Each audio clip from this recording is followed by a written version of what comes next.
முருகா சரணம். நாவில் சரஸ்வதி நற்றுணையாக காக்க காக்க கனகவேல் காக்க. எல்லோருக்கும் வணக்கம். அனிதா பேசுறேன். நான் நல்லா இருக்கேன். நீங்க எல்லாரும் எப்படி இருக்கீங்க? ஸோ, இன்னைக்கு வந்து ஒரு வீடியோ பார்க்க போறோம். அம் அதாவது வாட் அ மிராக்கிள் அப்படிங்கிற மாரி ஒரு ஸ்டன்னிங் வீடியோ தான் இது. அம் ஒரு கொடிய நோய் ஒருத்தங்களுக்கு வருது. அது வந்து முருகர் எப்படி எந்த இடத்துலலாம் உள்ள புகுந்து அது என்ன சொல்றது? அவருடைய திருவிளையாடல காட்டி அவங்கள காப்பாத்துறாரு. அந்த பக்தர் வந்து எப்படியெல்லாம் வந்து நம்பிக்கைய வந்து விடாம திரும்ப திரும்ப முருகர் கிட்ட போறாரு. அதுக்கு முருகருக்கு எப்படியெல்லாம் பதில் சொல்றாரு. எப்படி திருப்புகழ் வேலை செய்யுது, எப்படி வேல்மாறல், மூலமந்திரம், சண்முககவசம் எல்லாம் வந்து எப்படி ஒரு நம்பிக்கையோட படிக்கும்போது, எல்லாம் ஒண்ணு சேர்ந்து எப்படி வேலை செய்யுது. ஒரு புத்தகம் அவங்க வீட்டுக்கு கரெக்டான டைம்க்கு எப்படி போகுது. அப்பா! அந்த மாரி எனக்கு வந்து ஒரு திரும்ப திரும்ப நான் 2வது தடவ கேட்கிறேன். 2வது தடவ கேட்கும்போது அப்படியே உடம்பெல்லாம் சிலிர்க்குது. அந்த மாரி ஒரு விஷயம் தான் இன்னைக்கு பார்க்க போறோம். ஒரே ஒரு ஸ்டோரி தான். கொஞ்சம் லாங் ஸ்டோரி. பட் நம்ம லைஃப்ல வந்து இந்த ஸ்பெண்ட் பண்ற 20 நிமிஷம் ரியலி வொர்த் ஆக்சுவலி. சேனலுக்கு நீங்க புதுசா இருக்கிற மாரி இருந்தா, முருகப்பெருமானை அருகில் சென்று உணர வைக்கக்கூடிய உலகிலிருந்து பல மூலையிலிருந்தும் பல அற்புதங்களை கலியுகத்தில் முருகப்பெருமான் செய்ற அற்புதங்கள நூற்றுக்கணக்கான விஷயங்கள் பகிர்ந்துட்டு இருக்கோம்.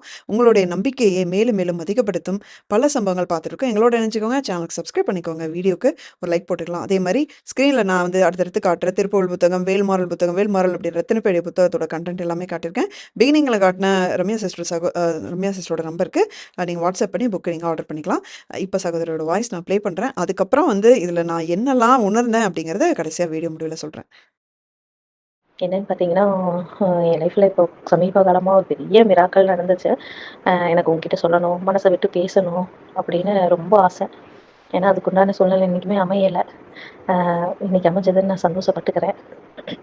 என்னன்னு பார்த்தீங்கன்னா, ஃபர்ஸ்ட்டு நான் சஷ்டி விரதம் இருக்க போம்போது, அ என்னோட பையனோட அ ஃப்ரெண்டோட அம்மா வந்து திருப்புகழ் வச்சிருந்தாங்க. உங்களோட திருப்புகழ் வச்சிருந்தாங்க. அப்போ நானு பார்த்துட்டு நான் கேட்டேன், "அந்த புக்கு நல்லாயிருக்கு. நீங்க வச்சிருக்க புக்கு நல்லாயிருக்கு.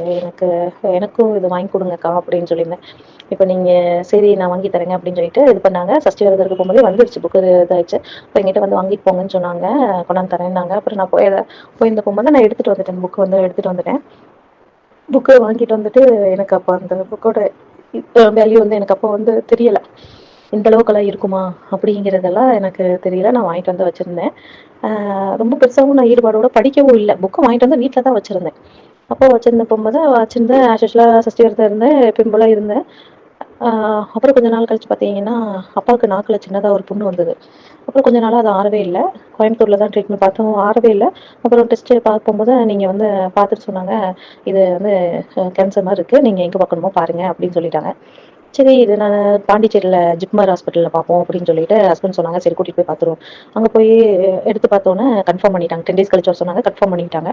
அப்புறம் எனக்கு ரொம்ப மனசு ரொம்ப உடைஞ்சுட்டேன். அப்பான்னா ரொம்ப இஷ்டம் எனக்கு.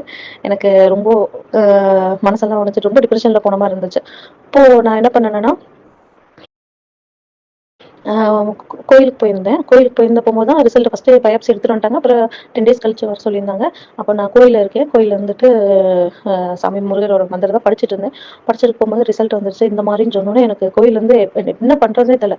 அந்த பாதி படிக்க படிக்க ரிசல்ட் வந்தனால வந்து உட்கார்ந்து மீதியும் படிச்சுட்டு, வீட்டுக்கு நான் எப்படி நடந்து வந்தேனே எனக்கே தெரியல. அந்த அளவுக்கு ரொம்ப இதா இருந்துட்டு, ஏன் சாமி என்ன ஏமாத்துன? அப்போ வந்து நான் என்ன பண்ணேன்னா 2 சீட்டு குலுக்கி போட்டு, எழுதி போட்டு, அந்த அந்த 10 டேஸ்க்குள்ள ஆமா, இல்ல, கேன்சர் இல்ல அப்படின்னு சொல்லி 2 சீட்டு மட்டும் எழுதி போட்டு, ஆமா, இல்ல அப்படின்னு சொல்லி எழுதி போட்டிருந்தேன். அப்ப கேன்சர் இல்லன்னு சொல்லி வந்துச்சு. அப்புறம் நான் சரி இந்த நம்பிக்கையில முருகர் உத்தரவு குடுத்துருக்கார்ல அப்படின்னு நினைச்சுக்கிட்டு இது பண்ண போகும்போது, அப்புறம் ஏன் இப்படி மாத்தி மாத்தி வந்துச்சு அப்படின்னு சொல்லிட்டு எனக்கு ரொம்ப ஒரு மாரி கஷ்டமா இருந்துச்சு. அப்ப 48 நாள் நான் வேல்மாறல் படிச்சுட்டு இருந்தேன். என்னடா இப்ப இப்படியெல்லாம் வருதே அப்படின்னு சொல்லிட்டு, அப்புறம் முருகன் நம்மள ஏமாத்திட்டாரு அப்படின்னு சொல்லிட்டு ஒரு 2, 3 நாளாவே ஏதோ வேண்டா வெறுப்பா படிக்கிற மாரி நீ என்ன ஏமாத்திட்டேல்ல, நீ இந்த மாரிலாம் பண்ணிட்டீல அப்படின்னு நினைச்சுட்டு நான் உன்னை தான் நம்பிட்டு இருந்தேன். என்னை கைவிட்டுட்டீல அப்படின்னு சொல்லிட்டு ரொம்ப இது பண்ணிட்டு இருந்தேன். ரொம்ப டிப்ரஷனுக்குள்ளயும் போயிட்டேன். அப்பயுமே நான் வேல்மாறல் விடல படிச்சுட்டு தான் இருந்தேன். என்னன்னா ரொம்ப அந்த ஒரு ஈடுபாடு இல்லாம ஏதோ படிக்கணும் அப்படிங்கிற மாரி படிச்சுட்டு இருந்தேன். திடீர்னு எந்திரிச்சு போகும்போது இப்படி ஏமாத்திட்டீல அப்படின்னு சொல்லி நான் வேண்டிட்டு போகும்போது செல்லுல நோட்டிஃபிகேஷன் உங்களோட வீடியோ ஒண்ணு வந்தது. முன்னாடி போட்டிருந்த வீடியோ வந்திருந்தது. என்னன்னு பார்த்தீங்கன்னா, நீங்க வந்து அந்த 3 சீட் எழுதி அந்த சீட் எழுதி போட்டுட்டு, அது கண்டு வரும். அதுல எது வருதுன்னு. அப்ப நீங்களே சாமிக்கு 2 ஆப்ஷன் மட்டும் குடுத்து அத சூஸ் பண்ணணும்னு என்ன இருக்கு? ஒரு எக்ஸாம்பிளுக்கு அந்த ஸ்கூல் விஷயம்லாம் சொல்லியிருந்தீங்க. அதெல்லாம் இது பண்ண போகும்போது, ஒரு வேள வந்து ஆமான்னு வந்துட்டு, அப்புறம் பின்னாடி கேன்சர் இல்லைன்னு கூட ஆகுமோ! அப்படின்னு உங்க வீடியோ தான் எனக்கு தெளிவுபடுத்தினாரு. அந்த வீடியோல எனக்கு தெளிவுபடுத்தினார். திடீர்னு அந்த அந்த வீடியோ என் கண்ல பட்டுச்சு. அப்புறம் உங்களை ஃபாலோ பண்ண ஆரம்பிச்சேன். இந்த வீடியோல வந்து எனக்கு டக்குனு அந்த அந்த வீடியோல எனக்கு சொன்னது இருந்துச்சுங்களா, சரி ஓ! இப்படியா கூட இருக்கலாம் அப்படின்னு சொல்லிட்டு விட்டுட்டேன். அப்புறம் கொஞ்ச நாள் போச்சு. அப்புறம் அப்பாக்கு ட்ரீட்மெண்ட்னா அங்க ஜிப்மர் ஹாஸ்பிட்டல்னா பாண்டிச்சேரி ரொம்ப ரேரா நெறைய கேஸ் உள்ள ஹாஸ்பிட்டலுங்க. அப்ப போனோனே, "நீங்க போங்க நாங்க ஸ்கேனுக்குலாம் அனுப்புறோம்" அப்படின்னு சொன்னாங்க. எப்ப அனுப்பியிருந்தாங்கன்னா, பிப்ரவரி 26ஆம் தேதி கம்மிங் 26க்கு தான் வந்து அவங்க ஸ்கேனுக்கே டேட் சொல்லியிருந்தாங்க. அப்போ 1 வீக்ல போங்க நான் உங்களுக்கு ஸ்கேனுக்கு அனுப்புறோம்னு சொல்லி அனுப்பிச்சு விட்டுட்டாங்க. ஏன்னா என்ன பண்றதுன்னு தெரியல. மெடிசன் இல்ல. இவருக்கு கொஞ்சம் பெயின் இருக்குன்னு சொன்னாப்ல அப்பா. என்ன மெடிசன் இல்ல, என்ன பண்றதுன்னு தெரியல முருகா, என்ன பண்றதுன்னு தெரியலையே முருகா, என்ன முருகா இப்படி இப்படி ஒரு சூழ்நிலையில நான் நிக்கிறேனே அப்படின்னு சொல்லிட்டு என்ன பண்ண முடியும்? எங்க போய் இது பண்ண முடியும்? இங்க கோயம்புத்தூர்ல பார்க்கலாம். ஆனா பாண்டிச்சேரியில இதுக்குன்னு ஸ்பெஷலிஸ்ட் பார்க்குறாங்க. அங்க தான் நல்ல இதா பார்க்குறாங்கன்னு சொன்னோனே, உன்னை நம்பி தானே முருகா நான் இருந்தேன். எனக்கு என்ன இப்படி ஒரு நிலைமை அப்படின்னு ரொம்ப வேண்டிட்டு இருக்க போகும்போது, சும்மா நெட்ல எடுத்து பாண்டிச்சேரியில அவங்க நம்பர் எந்த நம்பர் கால் பண்ணாலும் அவங்க அட்டெண்ட் பண்ண மாட்டாங்க மேம். ஏன்னா எந்த இதுலயுமே ரெஸ்பான்ஸ் பண்ண மாட்டாங்க. ஏன்னா அவங்க எடுக்க மாட்டாங்க. அவங்களே சொல்லி குடுத்தல்ல கேஸ் அந்த அளவுக்கு இருக்கு. அப்ப நான் நம்பர் எடுக்க போகும்போது சும்மா எதார்த்தமா பார்த்தப்போ ஒரு அட்மின்னு ஒரு நம்பர் வந்தது. அதுல அருண்குமார்ன்னு போட்டிருந்தது. அப்புறம் அந்த நம்பர் கால் பண்ணி, "சார் இந்த மாரி சார் ப்ளீஸ் சார் ஏதாவது ஹெல்ப் பண்ணுங்க. அப்பாக்கு இப்படி வந்திருந்ததுங்க. நான் இந்த மாரி மெடிசனும் இல்ல சார். என்ன நான் வேணா கிளம்பி வரலாமா?" அப்படின்னா, "இல்ல மேடம் நீங்க அவசரப்பட வேண்டாம். அ இங்க வந்தாலும் பார்க்க மாட்டாங்க. அவங்க சொன்ன டேட்க்கு வந்தா தான் பார்ப்பாங்க. ஏன்னா என் வைஃப் வந்து மெடிக்கல் லைன்ல இருக்காங்க. அவங்கள வேணா அவங்க கிட்ட பேச சொல்றேன்னு" சொல்லிட்டு அவங்க வைஃப் பேசுனாங்க. பேசி அவங்க பேரு ஜெயா. அவங்க வந்து பேசினாங்க. பேசிட்டு, மேடம் இந்த மாரி ஹெல்ப் பண்ணுங்க. என்ன பண்றதுன்னு தெரியல மேடம்" அப்படின்னு சொன்னோனே, நான் என்னால வந்து டாக்டர்ட்ட போய் பேச முடியாதுங்க. நானும் இங்க ஒரு ஸ்டாஃப் தான். நான் போய் பேச முடியாது. ஏன்னா, அ உங்களோட வந்து உங்களுக்கு எப்பப்போ வந்து ஸ்கேனுக்கு டேட் குடுத்துருக்காங்களோ, அதெல்லாம் முன்னாடி வாங்கி குடுக்குறதுக்கு என்னால முடியும் அப்படின்னு சொன்னாங்க. அப்புறம் மேம் இதே எனக்கு ஒரு பெரிய ஹெல்ப் மேம் அப்படின்னு சொன்னோனே, கண்டிப்பா நான் முன்னாடியே வாங்கி தரேன் அப்படின்னு சொல்லிட்டு வாங்கி குடுத்தாங்க. அப்புறம் டேப்லெட் எல்லாம் அவங்களே சஜெஸ்ட் பண்ணாங்க. முன்னாடி வாங்கி குடுத்தாங்க. அப்ப அவங்களே என்கிட்ட கேட்டாங்க, என் நம்பர் என் ஹஸ்பண்ட் நம்பர் எப்படி உங்களுக்கு கிடைச்சது அப்படின்னு சொல்லி கேட்டாங்க. மேம் இந்த மாரி நெட்ல என் ஹஸ்பண்ட் நெட்ல இருந்துச்சா? எந்த வெப்சைட்ல இருந்துச்சு? எப்படி இருந்துச்சு? அப்படின்னு அவங்களே ஆச்சரியமா கேட்டாங்க. நானு அத எடுத்து லிங்க் எடுத்து அனுப்பிச்சுட்டேன். மேம் இதுல தான் அனுப்பிச்சேன். சார் நம்பர் இருந்ததுன்னு. அவங்களுக்கே தெரியாது. அந்த அவங்க ஹஸ்பண்ட் நம்பர் நெட்ல இருக்குன்னு அவங்களுக்கே தெரியாது. அ அந்த விஷயம் வந்து எனக்கு முருகர் வந்து ஃபர்ஸ்ட் ஏற்பாடு பண்ணி குடுத்தது அது. அப்புறம் சரின்னு சொல்லிட்டு பார்த்தீங்கன்னா, பிப்ரவரி 26ஆம் தேதி இருந்த ட்ரீட்மெண்ட் வந்து எனக்கு ஜனவரி 5ஆம் தேதியே ஸ்கேனுக்கு எழுதி குடுத்தாங்க. நல்லபடியா ஸ்கேன்ல எடுத்தாச்சு. எடுத்தோனே வந்து முருகர் கிரேஸ் அப்பாக்கு நாக்குல மட்டும் தான் இருக்கு. வேற எங்கேயும் ஸ்ப்ரெட் அவுட் ஆகல அப்படின்னு இருந்தது. பொங்கலுக்கு முந்தின நாள் வந்து அங்கேயே ஒரு நாள் தங்க வச்சு கேமராலாம் விட்டு பார்த்தாங்க. தொண்டையில எங்கேயாவது இருக்கான்னு. வேற எங்கேயும் இல்ல மேம். நாக்குல மட்டும் தான் இருக்கு. இது பண்ணிக்கலாம். செகண்ட் ஸ்டேஜ்ல தான் இருக்கு. நம்ம கியூர் பண்ணிக்கலாம். ஒண்ணும் இல்ல. நீங்க பயப்படாதீங்க அப்படின்னு சொன்னாங்க. கடவுள் கிரேஸ்ல நிஜமா அந்த முருகர்னால மட்டும் தான் வந்து அந்த அவங்க நம்பர் எனக்கு கிடைச்சு பிப்ரவரி 26னா பிப்ரவரி 26ல ஸ்கேன் பண்ணி அது மார்ச், ஏப்ரல்னு போயிரும் அவருக்கு ஆப்ரேஷன் பண்றதுக்கு. ஏன்னா எனக்கு ஜனவரி 5லயே வாங்கி குடுத்தாரு. அத வாங்கி குடுத்துட்டு நான் எங்க போனாலும் நான் ரொம்ப தோன்றிருக்க சமயம்லாம் எங்க போனாலும் யாம் இருக்க பயமேன் நான் அத நினைச்சு அழுதுட்டு இருக்க போகும்போது கூட எனக்கு முன்னாடி ஒரு கார் போகும். யாம் இருக்க பயமேன் அப்படின்னு சொல்லியிருக்கும். அப்புறம் 48 நாள் வேல்மாறல் படிக்கிறப்போ நான் திருப்புகழ் படிக்க ஆரம்பிச்சேன். அப்புறம் நான் அப்பாக்காக முருகா நீங்க என்ன அப்பாக்காக நான் வேண்டி படிக்கிறேன் அப்படின்னு சொல்ல போகும்போது தான் தீரா பிணி தீர அப்படின்னு கொடிய நோயிலிருந்து விடுபட அந்த இதே எனக்கு 3 தடவ பக்கம் வரும். நான் அப்பாக்காக அத நான் தொடர்ந்து படிச்சுட்டு இருந்தேங்க. அடுத்தது பார்த்தீங்கன்னா, அதுக்கப்புறம் வந்து டக் டக் டக் டக்ன்னு அப்பாக்கு ஏற்பாடு ஆயிடுச்சு. அடுத்தது ஹாஸ்பிட்டல் ஸ்கேன் பண்ணிட்டு வந்தோனே அடுத்தடுத்து ஆயிடுச்சு. பொங்கல் முடிஞ்சு வந்தோனே மறுநாள் வந்து 26ல வாங்க. 26ல வந்து அட்மிட் ஆகுங்க. 30 வந்து நம்ம ஜனவரி 30 வந்து உங்களுக்கு ஆப்ரேஷன் சொல்லிட்டாங்க. அதுவரைக்கும் இதா இருக்கு. அதே மாரி ஃபேமிலில அம்மாலாம் கிளம்பி போயிட்டாங்க. போனோனே பார்த்தீங்கன்னா, நாளைக்கு ஆப்ரேஷனா இன்ன வரைக்கும் எனக்கு பிளட்டே வரல மேம். நானும் தொடர்ந்து அத படிச்சுட்டு தான் இருந்தேன். வேல்மாறல் படிச்சுட்டு இருந்தேன். எனக்கு வந்து கிடைக்கவே இல்ல. பிளட் கிடைக்கவே இல்ல. நான் சாமிட்ட வேண்டிட்டே இருந்தேன். முருகா என்ன பண்றதுன்னு தெரியல அப்டின்னா, அண்ணா வந்து அவங்களும் தேடிட்டே இருந்தாங்க. நாளைக்கு ஆப்ரேஷன் இன்னைக்கு 4 மணிக்குள்ள உங்களுக்கு டைமு. இல்லன்னா நாங்க ஆப்ரேஷன் பண்றத தள்ளி தான் போடுவோம் அப்படின்னு சொன்னோனே, நெறைய பேர் பாண்டிச்சேரியில இருக்க வாலண்டியர்ஸ்லாம் என்ன சொல்லிட்டாங்கன்னா, அ ம் ப ஜிப்மர்ல வந்து பெரிய பிளட் பேங்கே இருக்கு. அவங்களுக்கு பிளட் தேவையா? அப்படின்னு சொல்லிட்டாங்க. யாருமே வரல. அப்புறம் நான் நைட் வந்து சும்மா அந்த அருண்குமார் சார் நம்பர் எப்படி கிடைச்சுச்சோ, அந்த மாரி வந்து எதார்த்தமா தேட போகும்போது ஒரு 2, 3 நம்பர் இருந்தது. அதுல ஒண்ணு வந்து வடிவேலு, ஒண்ணு செந்தில், ஒண்ணு வந்து சரவணன் 3 நம்பர் இருந்தது. அந்த நம்பர் கூப்பிட்டா செந்தில் நம்பர் ஸ்விட்ச் ஆஃப்ல இருக்குது. வடிவேலு அவங்க 2 நம்பர் வந்து மெசேஜ் பண்ணேன். அவங்க வந்து நான் மார்னிங் சொல்றேன்னே சொன்னாங்க. காலையில மார்னிங் வந்து எனக்கு ஒரு ஃபோன் கால் வந்தது. அதுல வந்து சரவணன், ஆறுமுகம்னு சொல்லி வந்துச்சு. அப்பயே நான் ஹஸ்பண்ட்ட சொன்னேன். அப்ப ஒரு ஃபோன் பண்ண மாரி இருக்கு. அ கண்டிப்பா கிடைச்சிரும்னு ஒரு நம்பிக்கை இருக்கு அப்படின்னு சொன்னோனே, நானு திருப்புகழ் விடாம படிச்சுட்டு தான் இருந்தேங்க. அப்போ அவங்க கால் பண்ண போகும்போது, "மேடம் உங்களுக்கு எத்தன மணிக்கு வேணும்னா, சார் 4 மணிக்குள்ள குடுக்க சொல்லியிருக்காங்க சார்" அப்படின்னு சொன்னோனே, நான் 12 மணிக்கு ஆஃபீஸ் போறேங்க. நான் ஆஃபீஸ் போயிருவேன். 12 மணிக்குள்ள வந்து நானு கேட்டுட்டு உங்களுக்கு சொல்றேன். பசங்க யாராவது இருந்தா அனுப்பிச்சு வைக்கிறேன் அப்படின்னு சொன்னாங்க. இன்னொருத்தர் வந்து டிரைவிங்ல இருக்கேன். அப்புறம் இது பண்றேன்னு சொன்னாங்க. இன்னொரு நம்பர் கேட்டதுக்கு. என்னடா 12 மணிக்கு சொல்லி எப்போ குடுக்க போறாங்க அப்படின்னு ரொம்ப ஒரு மாரியாவே இருந்தது முருகா. 4 மணிக்கு குடுக்க சொல்றாங்கன்னு. மேம் இதுலலாம் எனக்கு ஒரு பெரிய பெரிய மிராக்கள் பார்த்தீங்கன்னா, நான் 12 மணிக்குள்ள எனக்கு வந்து 12 மணிக்கு ஃபோன் வருது. "மேடம் நான் இங்க நிக்கிறேன் மேடம். நான் ஜிப்மர்க்கு வந்துட்டேன்" அப்படின்னு சொன்னோனே, அப்புறம் போய் பிளட் குடுத்தாங்க. பிளட் குடுத்துட்டு வந்தோனே உட்காந்துட்டுருந்தாங்க. நான் ஜூஸ் குடுக்க சொல்லியிருந்தேன். தம்பி ஒருத்தர் இருந்தாப்புல. அப்புறம் குடிச்சிட்டு, "சார் உங்க பேர் என்னங்க சார்?" அப்படின்னா, "என் பேர் சரவணன்" அப்படின்னு சொன்னாங்க. "அப்படிங்களா சார்?" அப்படின்னு சொன்னோனே, அடுத்தது வந்து ஒருத்தர் கால் பண்றாரு. "மேடம் நான் வந்துட்டேன் ஜிப்மர் ஹாஸ்பிட்டல்ல" அப்படின்னு சொன்னோனே, அவர் குடுத்துட்டு வந்தோனே இன்னொருத்தர் போயிட்டாரு. அவரும் போய் குடுத்துட்டு வந்து பிளட் குடுத்துட்டு வந்து, "சார் உங்க நேம் என்ன சார்ன்னா?" "என் பேர் சரவணன்" அப்படின்னு. வந்தவங்க 2 பேத்தோட பேரும் சரவணன். அப்ப நான் சொன்னேன், "சார் நான் முருகடி வெட்டி நான் நிஜமா நீங்க வந்தது நீங்க கடவுளா தான் வந்திருக்கீங்க. நான் எடுத்துக்கிறேன்" அப்படின்னு சொல்லி, "ரொம்ப தேங்க்ஸ் சார்" அப்படின்னு சொன்னோனே, "ஒண்ணும் இல்ல. நீங்க அவர்ட்ட சொன்னீங்க. அவர் எங்களை அனுப்பிச்சு வச்சாரு" அப்படின்னு சொல்லி அவங்க சொன்னாங்க. எனக்கு ரொம்ப அது என்னால இன்னமும் அது இது பண்ணவே முடியல சிஸ்டர். அப்படி இருந்ததுங்க. அப்புறம் கரெக்ட்டா அப்பாவுக்கு ஆப்ரேஷனுக்கு குடுத்துட்டாங்க. மறுநாள் வெள்ளிக்கிழமை ஆப்ரேஷனுங்க. 30த் வந்து ஆப்ரேஷன். கரெக்ட்டா 12 மணிக்குள்ள எல்லாரும் போய் 2 பேரும் குடுத்துட்டாங்க. 2 பேத்தோட பேர் அப்பயே அப்பா நான் இருக்கேன் அப்படிங்கிற சரி பார்த்துக்குவாரு அப்படின்னு சொல்லிட்டு, வெள்ளிக்கிழமை வந்து நான் மருதமலைக்கு வந்து பாத யாத்திரை நடந்து போனேன். பால் செம்பு எடுத்துட்டு நான் நடந்து போனேன். போக போக போக இந்த திருப்புகள்ல இருக்கிறது படிச்சாங்க. ஃப்ரெண்ட்ஸ் எல்லாம் படிச்சாங்க. நாங்களும் படிச்சுட்டு, அப்புறம் கந்த சஷ்டி கவசம், வேல்மாறல் இது எல்லாமே சாமியோட மந்திரம் எல்லாமே நாங்க படிச்சுட்டே நாங்க போனோம். நான் நடந்து போயிட்டு பால் செம்பு எடுத்துட்டு போயிட்டு, நான் உள்ள மேல அங்க போனோனே, மூலவருக்கு எல்லாரும் வந்து ஒரு பாத்திரத்த பால் ஊத்திட்டு போயிட்டாங்க. மூலவர் உற்சவருக்கு வந்து அலங்காரம் பண்ணியிருந்தாங்க. நான் மருதமலை ஏறுன லாஸ்ட் படிக்கட்டு நான் லாஸ்ட் படிக்கட்டு எடுத்து வைக்கிறேன். அப்ப வந்து, "நீ என்ன என்னைய நான் உன்னை தேடி வரேன்னு" சொல்லி அவரு கீழ இறங்கி வந்தாரு. பல்லாக்குல வந்தாரு. ஃபர்ஸ்ட்டு முருகர் வந்தாரு. 2வது விநாயகர் வந்தாரு. 3வது வள்ளி தெய்வானையோட பல்லாக்குல வந்தாங்க. நான் படிக்கட்டு எடுத்து வச்சோனே அவரு மேல இருந்து கீழ இறங்கி வந்தாரு. மூலவர்கிட்ட வந்து வச்சு அபிஷேகம் பண்ணிட்டு இருந்தாங்க. நான் அங்க போனேன். அப்ப நான் நினைச்சிருந்தேன், நம்ம கையில இருக்கிறது, "அப்பா நான் இவ்வளவு தூரம் கொண்டு வந்திருக்கேன். இத வந்து உனக்கு அபிஷேகம் பண்ணது பார்த்துட்டேன்னா எனக்கு போதும்" அப்படின்னு சொல்லியிருந்தாரு. அப்படின்னு நான் வேண்டியிருந்தேன். அப்ப வந்து ஐயர் வந்து என்னை மட்டும் உள்ள விட்டுருந்தாரு. நானும் என்னோட சன்னையும் கூப்பிட்டுக்கிட்டேன். நாங்க 2 பேர் மட்டும் இருந்திருந்தோம். அப்புறம் என் கையில இருந்து அந்த குடத்துல இருந்து வாங்கி அப்ப அபிஷேகம் நடந்தத நான் பார்த்தேன் மேம். பார்த்துட்டு நான் அப்பா பேர்ல மட்டும் அர்ச்சனை பண்ணேன். அப்ப அவர் திருநீர் அபிஷேகம் பண்ணிட்டு என்கிட்ட கொண்டாந்து குடுத்து, "இத கொண்டு போய் அப்பாவுக்கு வச்சு விடுங்கம்மா" அப்படின்னு சொன்னாங்க. நான் அத கையில வாங்குனோனே, அந்த திருநீர வாங்குனோனே, இன்னைக்கு தான் அப்பாவுக்கு ஆப்ரேஷன். அதுவும் பாண்டிச்சேரியில. நம்ம இந்த திருநீர் எப்படி அங்க குடுத்து விடுறது? யாரு கொண்டு போவா? எப்படி வைக்க முடியும்? இன்னைக்கு தான் ஆப்ரேஷன் எப்படி வைக்க முடியும்? அப்படின்னு நினைச்சிட்டு, அந்த அந்த திருநீர் வாங்குன அடுத்த செகண்ட் எனக்கு அந்த நெனப்பு தான் வந்துச்சு. இன்னைக்கு ஆப்ரேஷன். இன்னைக்கு குடுத்துருக்காங்க. இத எப்படி கொண்டு போய் அப்பாவுக்கு வைக்க முடியும்? அப்படின்னு நினைச்சுக்கிட்டு, யாரு கொண்டு போவா? அப்படின்னு நினைச்சுட்டு இருந்தேன். சரி அப்படின்னு சொல்லிட்டு வீட்டுக்கு கொண்டு வந்துட்டேன். கொண்டு வந்தோனே பார்த்தீங்கன்னா, ஃபோன் கால்ஸ் வருது. ஆப்ரேஷன் வந்து போஸ்ட்போன் ஆயிடுச்சு. ஒரு எமர்ஜென்சி கேஸ் இருந்தனால போஸ்ட்போன் ஆயிடுச்சு அப்படின்னு சொன்னாங்க. அப்படியா அப்படின்னு சொல்லிட்டு விட்டுட்டேன். அப்புறம் டியூஸ்டேன்னு சொன்னாங்க. சரி டியூஸ்டே நடக்கும்னு பார்த்தா, டியூஸ்டே வந்து எங்கனால இங்கிருந்து முடியல. டியூஸ்டே வந்து சொன்னாங்க, டியூஸ்டேவும் போஸ்ட்போன் ஆயிடுச்சு. அப்புறம் வெள்ளிக்கிழமை மறுபடியும் ஃப்ரைடேன்னு சொல்லியிருந்தாங்க. அப்போ நான் மருதமலை போனேன். அதே வெள்ளிக்கிழமை சொல்லியிருந்தாங்க. ஹஸ்பண்ட் வந்து என்ன பண்ணாரு, வியாழக்கிழமை நைட்டு கிளம்பி போனாரு. அப்போ திடீர்னு எனக்கு யோசனை வந்திருந்தது. நான் திருச்செந்தூர்ல வேற நான் இது பண்ணியிருந்தேன். சாமி அப்பாவுக்கு வேண்டிக்க சொல்லியிருந்தேன். அந்த பிரசாதம் வந்திருந்தது.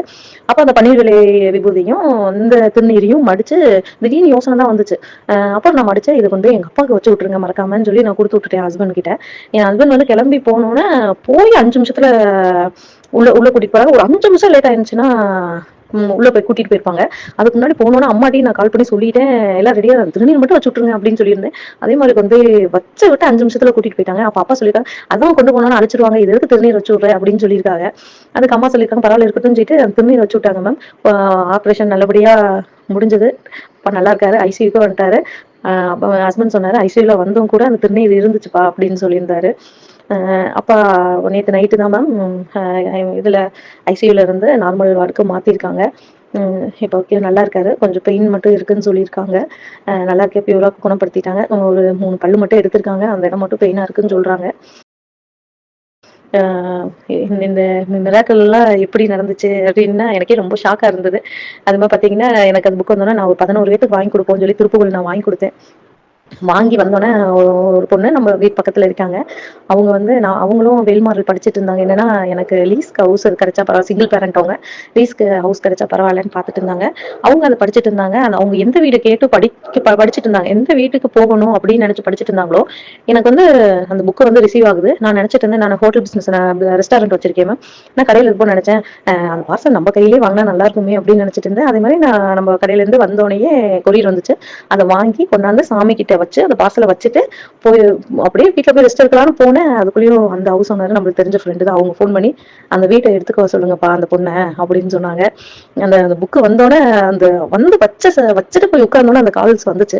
உடனே கால் பண்ணி சொன்னேன், "நீ எத நம்பி நீ படிச்சியோ, அந்த இது வந்துருச்சு உனக்கு" அப்படின்னு சொல்லிட்டு அவங்களுக்கு கொண்டு போய் புக் குடுத்தேன். நானும் 11 பேத்துக்கு வாங்கி, அ உங்களுக்கு இப்ப நான் யாருக்கு குடுக்கணும்னு நீ நினைக்கிறியோ, அவங்களுக்கு நீயே குடுக்கவேன்னு சொன்னாங்க. நல்லபடியா எல்லாத்துக்கும் குடுத்துட்டேன். அவங்க லைஃப்லயும் மாற்றம் வரும் அப்படின்னு நான் நம்புறேன். என் லைஃப்ல இத்தன மாற்றங்கள் வந்தது.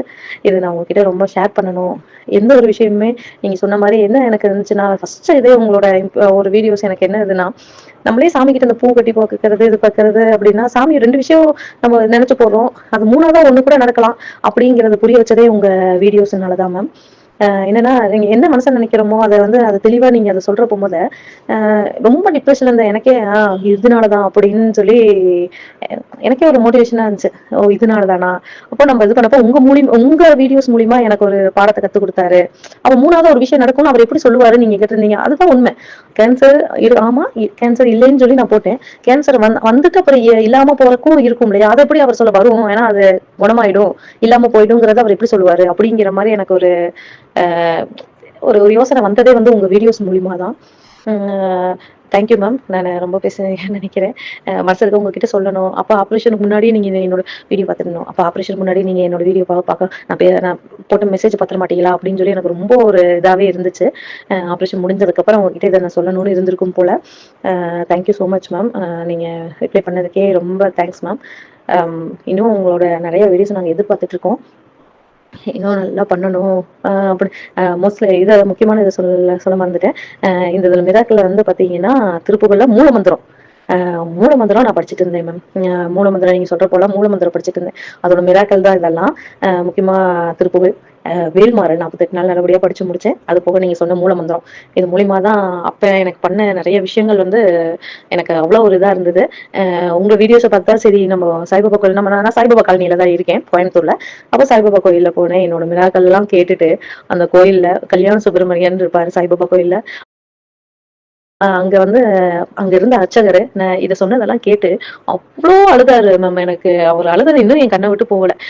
வாழ்க்கையில ஏம்மா அழுகுறீங்கன்னு கேட்டாரு. இந்த மாரி அப்பாக்கு ஆப்ரேஷன்னு சொன்னேன். அவரு தகுந்த மாரி ஸ்லோகம் சொல்லிட்டு, அப்புறம் என்ன ஆப்ரேஷன் என்ன ஏதுன்னு கேட்போம். நான் இது எல்லாமே நான் சொன்னேன். சொன்னத கேட்டுட்டு, அ இவ இப்படி இந்த மாரிலாம் இருக்கா அப்படின்னு சொல்லிட்டு, அவரே அப்படி அழுதாரு மேம். அது இன்னுமே எனக்கு கண்ண விட்டு போகல. மூலமந்திரம் இப்படி இருக்கு அப்படிங்கிறதே வந்து உங்க வீடியோஸ்ல தான் தெரிஞ்சுக்கிட்டேன். அ சண்முக கவசமும் உங்க வீடியோஸ போட்டு உங்க வாய்ஸோட சேர்த்து தான் நான் படிச்சுட்டு இருந்தேன். உங்க வாய்ஸோட சேர்த்து நான் படிச்சுக்கிட்டே இருப்பேன். Thank you so much ma'am. இது வந்து எவ்வளோ ஷார்ட் பண்ணி எப்படி சொல்ல முடியுமோ, அப்படி இன்னும் சொல்லுங்க. என்னைய மாரி இன்னும் நெறைய பேர் வந்து ஒரு விஷயத்துல அப்படியே ஒரு மாரி இருக்க போம்போதோ, ஒரு மாரி டிப்ரஷன்ல இருக்க போம்போது, அவங்களுக்கு மீண்டு வரக்கு இது ஒரு நல்ல ஒரு வாய்ஸ் மெசேஜா இருக்கும்னு நெனைக்கிறேன். இத எப்படி ஷார்ட் பண்ணி சொல்ல எனக்கு எப்படி ஷார்ட்டா சொல்லணும்னு எனக்கு தெரியல. மனசுல இருக்கிறத அப்படியே உங்ககிட்ட சொல்லணும்னு தோணுச்சுன்னு நான் சொல்லிட்டேன். அத எப்படி ஷார்ட் பண்ணி சொல்லணுமோ அப்படி சொல்லுங்க. Thank you so much ma'am. இது கேட்டோனே அப்படி ஒரு கண் கலங்கிருச்சு. "அப்பப்பா முருகா! உன்னோட என்ன ஒரு கருணை" அப்படின்னு. இது எத்தன விஷயம் நமக்கு வந்து இதுவரைக்கும் நம்ம நெறைய விஷயங்கள் பேசியிருக்கோம். இந்த ஒரே ஒரு சம்பவத்துல எத்தன விஷயங்கள் உள்ள வருது பார்த்தீங்களா? 48 நாள் வேல்மாறல் படிக்கும்போது திடீர்னு ஏதோ பிரச்சனை கிளம்புற மாரி இருக்கும். அது வந்து எப்படின்னா, பெரிய பிரச்சனை பூதாகரம் ஆகறதுக்கு முன்னாடி களை எடுக்கிற மாரி இருக்கிற பிரச்சனை வெளிய வந்து அது சால்வ் ஆகும். அது ஒரு எக்ஸாம்பிள். அதே மாரி நம்பிக்கை அப்படிங்கிறது கோயில்ல வேல்மாறல் படிச்சுட்டு இருக்கும்போது தான் அவங்களுக்கு வந்து ஃபோன் கால் வருது, அப்பாக்கு கேன்சர் அப்படின்னு. அவங்க அப்பான்னா ரொம்ப இஷ்டம். அந்த சூழ்நிலையில வந்து உடைஞ்சு போயி, நொறுங்கி போன நிலைமையிலயும் அந்த வேல்மாறல் படிச்சு முடிச்சிருக்காங்க. அந்த இடத்துல நான் அப்படி செஞ்சிருப்பேனா அப்படின்னா, டவுட்டு தான். இதுதான் நம்பிக்கை. அது விடாம அந்த ஒரு பதிகத்த படிக்கிறது எவ்வளோ முக்கியம் அப்படின்னு தெரிஞ்சு அவங்க பண்ணியிருக்காங்க. அதுக்கப்புறமும் வேல்மாறல் பாராயணம் 48 நாளும் வந்து அரவர மனசோட வந்து பண்ணியிருக்காங்க. ஆக்சுவலா அதுதான் முக்கியம். அத பாதியில நிறுத்தல. அவங்க வந்து அது பண்ணணும்னு முடிவெடுத்து பண்ணியிருக்காங்க. அங்க தான் வந்து அந்த முருக பக்தி அப்படிங்கிறது அங்க நிக்குது. அதுக்கப்புறம் முருகர் எத்தன இடத்துல அப்பா இது சம்மந்தமே இல்லாம திடீர்னு எங்கிருந்தோ ஒரு ஃபோன் நம்பர் எடுத்து குடுத்து, டெஸ்ட் பண்ற அந்த டேட்ட மாத்தி விட்டு, சரவணன் சரவணன் அது இல்லாம செந்தில், வடிவேல் இப்படி இத்தன பேரையும் படத்திரட்டி வந்து பிளட் குடுக்க வச்சு, அந்த டைமுக்கு சகோதரி பாருங்க திரும்பியும் திரும்பியும் அவங்க முருகன் கிட்டயே தான் போறாங்க. இவ்ளோ பெரிய பிரச்சனை வந்தாலும் திரும்பியும் பால் குடம் எடுக்குறாங்க. அங்க படியேறி மருதமலையில முருகன பார்க்க போறாங்க. அங்க வந்து முருகன் இறங்கி வந்து இவங்கள பார்க்குறாங்க. விபூதி குடுத்து அந்த டைமிங்ல விபூதி வைக்க வைக்கிறாங்க. அது வந்து ஐசியூ வரைக்கும் அவங்க சர்ஜரி முடிஞ்சு ஐசியூல இருக்க வரைக்கும் அந்த விபூதி இருக்குது. இப்படி சொல்லிக்கிட்டே போலாம். இதுல வந்து அவங்க சீட்டு போட்டு பார்க்கறதுக்கு பதில், சீட்டு போட்டு பார்த்துட்டு இல்ல அப்படின்னு வந்ததுல நம்பி பாசிட்டிவ் அப்படின்னு வந்ததுக்கப்புறமா சகோதரி உடைஞ்சு போறாங்க. அதுக்கு நம்ம வீடியோவ காட்டி ஒரு பதில் சொல்லியிருக்காங்க. "இந்த வீடியோவ பாரு. இதுல வர இதுல உனக்கு பதில் இருக்கு" அப்படின்னு. அது ஏன் அடிக்கடி நம்ம வீடியோ வந்து பழைய வீடியோலாம் எடுத்து எடுத்து அவர் காட்டுறாரு? உங்களுக்கு ஏதாவது ஐடியா இருக்கா? அது எனக்கு எந்த ஒரு டவுட்டுமே இல்ல. ஏன்னா வீடியோ போட வைக்கிறதே அதுதான். அவர் ஒரு ஒரு ஒரு கருத்த எடுத்து எனக்கு உணர்த்தி சொல்ல வைக்கிறதே அவர்தான். அத எடுத்து பார்த்து இங்க 3வதா ஒரு பதில் இருக்கலாம்னு சொல்லியிருக்காங்கன்னு புரிய வச்சிருக்கா சகோதரி புரிஞ்சிருக்காங்க. அதுக்கப்புறம் நம்ம திருப்புகழ் புக் போனோனே வந்து அம் அந்த கரெக்ட்டான டைம்ல தான் ஒருத்தங்களுக்கு அந்த புக் போகும் அப்படிங்கிறதுக்கு எகைன் இது ஒரு எடுத்துக்காட்டு. அது இல்லாம கூடவே வந்து இவங்களுக்கு அந்த வீடு குடி போற சம்மந்தத்துல அந்த இடத்துல ஒரு மிராக்கிள் பண்ணியிருக்காரு. எத்தன விஷயங்கள் பாருங்க. நானும் மூச்சு முட்ட 2 1/2 நிமிஷமா சொல்லிட்டே இருக்கேன். இது ஒரு சம்பவத்திலருந்து எத்தன கத்துக்கலாம். சகோதரி திரும்ப திரும்ப முருகன் கிட்ட போனதாகட்டும், அந்த நம்பிக்கைய விடாம இருந்தது. ரொம்ப ரொம்ப எனக்கு இன்ஸ்பைரிங்கா ரொம்ப பர்சனலி இன்ஸ்பைரிங்கான சம்பவம் இது. எவ்வளோ ஒரு கொடிய நோய் வந்தாலும் வந்து இது இது மறக்கவே முடியாது. இதுதான் நம்பிக்கை. கடைசி வரைக்கும் அவர் பிடிச்சிட்டு விடவே கூடாது. அதே மாரி பாருங்க, அன்னைக்கு தான் நான் நோய்களுக்கு வந்து கேன்சருக்கு தீராப்பிணி தீர நான் வந்து உங்களுக்கு சொல்லியிருந்தேன். இது வந்து பார்த்தீங்கன்னா, இது அதுக்கப்புறம் தான் வீடியோ போட்டதுக்கு அப்புறமா தான் நான் வந்து இந்த ஆடியோவே கேட்கிறேன் ஆக்சுவலி. ஸோ சகோதரிக்கு முருகனே 3 தடவ தீராப்பிணி தீர வந்து கேன்சருக்கு எடுத்து குடுத்துருக்காரு. அப்பப்பப்பா! ஒரு ஒரு சம்பவத்துல அவரு எவ்ளோ ஒரு விஷயத்த அது கேன்சர் அப்படிங்கிறது வந்துருச்சு. ஆனா, அத வந்து நான் உனக்கு சரி பண்ணி தர்றேன் அப்படின்னு, இத்தன விஷயங்கள் பண்ண முடியுமா? ஒரு கடவுள் வந்து இறங்கி வந்து பண்ணுவாரான்னா, பண்ணுவார். நம்புறவங்களுக்கு பண்ணுவார். அத நம்ம வந்து அக்செப்ட் பண்ணணும். திருப்புகழ் புக் போற இடத்துல வேலை செய்யுமா? செய்யும். மூலமந்திரம் பாருங்க கடைசியில மூலமந்திரம் விடல அவங்க சண்முகவசம், விடல திருப்புகழ், விடல வேல்மாறல், விடல எதையும் அவங்க விடவே இல்ல. எதெல்லாம் வந்து நம்பி படிங்க அப்படின்னு நம்ம வந்து சேனல்ல சொல்றோமோ, எல்லாத்தையும் அவங்க நம்பி ஒண்ண விடாம ஃபாலோ பண்ணியிருக்காங்க. அப்ப எப்படி முருகன் காப்பாத்தாம இருப்பார்? யோசிச்சு பாருங்க. எவ்ளோ இடத்துல இறங்கி வந்து அவர் வந்து இந்த ஒரு ஒரு டிசீஸ் வந்து கியூர் ஆகுறதுக்கு அவர் வேலை செஞ்சிருக்காருன்னு கண்கூடா நம்மளே பார்க்குறோம் இல்லையா? இது தெய்வ செயல், இது தெய்வ செயல் தான் அப்படிங்கிறது புரியிற மாரி எத்தன விஷயங்கள் நடந்திருக்கு. சில சமயம் அது நமக்கு புரியல அப்படின்னா கூட, நமக்கு நம்ம நம்பணும் ஆக்சுவலி. கடவுள் நமக்கே தெரியாம நம்மள காப்பாத்திட்டு இருக்காரு அப்படின்னு, எந்த இடத்தில் ஒரு நம்பிக்கைன்னு இருக்கோ, எந்த இடத்தில் முருகன் காலடி வந்து விடாம யார் பிடிக்கிறாங்களோ, அவங்களுக்கு முருகன் காப்பாத்துவார். ஒரே ஒரு இது இருக்கு. இதுல ஒரு ஒரு பாட்டம் லைன், ஒரு டேக் அவே அப்படின்னா இதுதான். நீங்க முருகனுடைய காலடிய விடாம நீங்க அவரோட கால பிடிச்சிட்டீங்க அப்படின்னா, அவர் உங்கள காப்பாத்தி தான் ஆகணும். ஓகேங்களா? இதுதான் நம்ம தெரிஞ்சுக்கணும். இதுலருந்து உங்களுக்கு நெறைய விஷயங்கள் நம்ம கத்துட்டு இருக்கோம் அப்படின்னு நான் நம்புறேன். அடுத்த வீடியோல பார்க்குற வரைக்கும் முருகா சரணம்.